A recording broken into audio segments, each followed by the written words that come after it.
قرآن ہدایت کا سر چشمہ، ترجمے کے ساتھ پڑھنے کی تلقین، مسجد اقصی اور فلسطین کے لیے جہاد سے ساری دنیا متاثر، مولانا سجاد نعمانی کا خطاب۔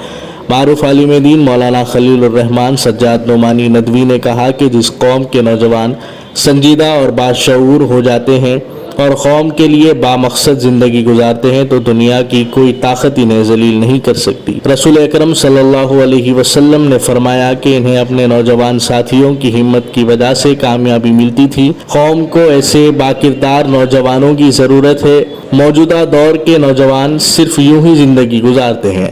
نوجوان نسل علم و ہنر سے مربوط ہو جائے، قرآن کو مضبوطی کے ساتھ تھام لیں، قرآن سے محبت کریں، اس کا ادب کریں اور قرآن مجید کو سمجھ کر پڑھنے کی کوشش کریں، تبھی دنیا و آخرت میں کامیابی و کامران ہو سکتے ہیں۔ قرآن کو سمجھنے کی کوشش نہ کرنا ہمارے پاس گناہ نہیں سمجھا جاتا، یہی ہماری بربادی کی وجہ ہے۔ قرآن مجید صرف برکت کے لیے رکھنے، چوم لینے، ایصال ثواب کرنے کے لیے نہیں، بلکہ یہ ہماری رہنمائی کے لیے، اللہ کی معرفت کے لیے، عقل حاصل کرنے کے لیے اور اس پر عمل کر کے دو جہانوں میں کامیابی حاصل کرنے کے لیے ہمیں دیا گیا۔ جو قرآن مجید پڑھے گا وہی سائنس کو سمجھ سکے گا اور سائنس کے ذریعے اللہ کو پہچان کر اس کی معرفت حاصل کرے گا۔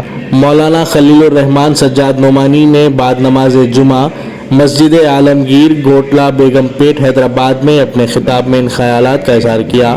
مولانا سجاد نعمانی نے قرآن کی عظمت و فضیلت کی اہمیت واضح کرتے ہوئے کہا کہ مسلمان جب تک قرآن ترجمے کے ساتھ سمجھ کر نہیں پڑھیں گے وہ ہدایت نہیں پا سکیں گے۔ اس لیے نوجوانوں کو چاہیے کہ وہ روزانہ کم از کم 3 یا 4 آیتیں ترجمے کے ساتھ پڑھ کر سمجھیں۔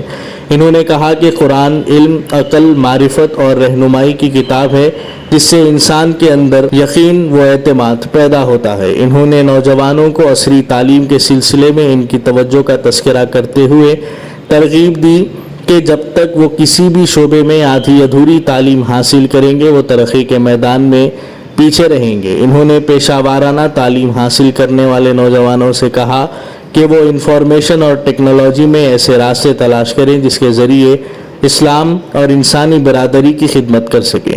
مولانا نے کہا کہ پیسے کمانا ہی اصل مقصود ہے تو وہ کسی بھی میدان میں کام وہ مزدوری کر کے پیسے کما سکتے ہیں، لیکن تعلیم کا حقیقی مقصد اسی وقت پورا ہو سکتا ہے جب وہ قرآن کے ذریعے علم کے شعبے میں اپنی صلاحیتوں کا لوہا منواتے ہوئے اپنے اندر خدمت کا جذبہ پیدا کریں۔